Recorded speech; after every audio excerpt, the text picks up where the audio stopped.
Hello, everyone. Today, we're exploring Genesis 27, a chapter filled with drama, deception, and family conflict. It's the story of how Jacob steals Esau's blessing from their father Isaac and the consequences that follow. Let's dive in. Isaac is now old and blind, and he feels his time is near. He calls his older son Esau and says, I am now an old man and don't know the day of my death. Take your weapons, your quiver and bow, and go out to the open country to hunt some wild game for me.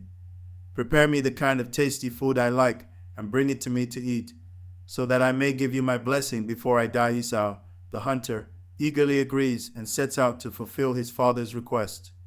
But Rebekah overhears the conversation and quickly devises a plan to ensure Jacob receives the blessing instead.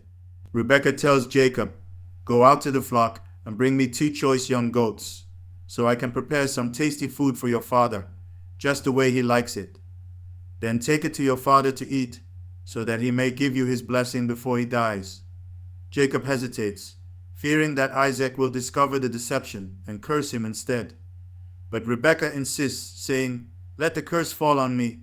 Just do what I say. Jacob obeys, and Rebekah prepares the food. She also covers Jacob's hands and neck with goat skins to mimic Esau's hairy skin.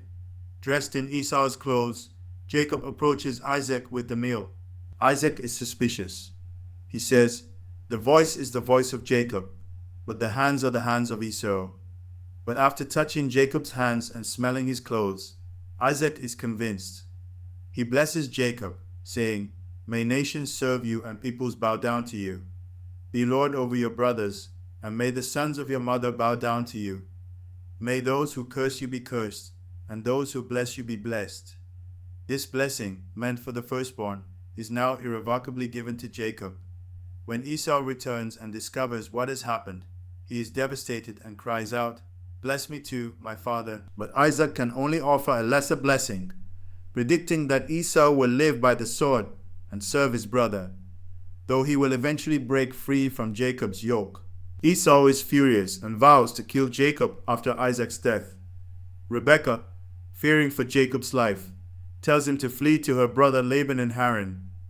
She convinces Isaac to send Jacob away to find a wife from their family, ensuring his safety.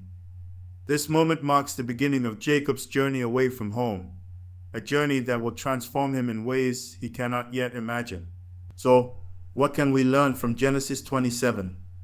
First, deception may bring short-term gains, but it often leads to long-term consequences. Second, God's plans cannot be thwarted by human schemes. He works even through our mistakes. Finally, this story reminds us of the importance of honesty and trust in our relationships. Let's strive to walk in integrity and trust God's timing. Thanks for joining me, and I'll see you in the next story.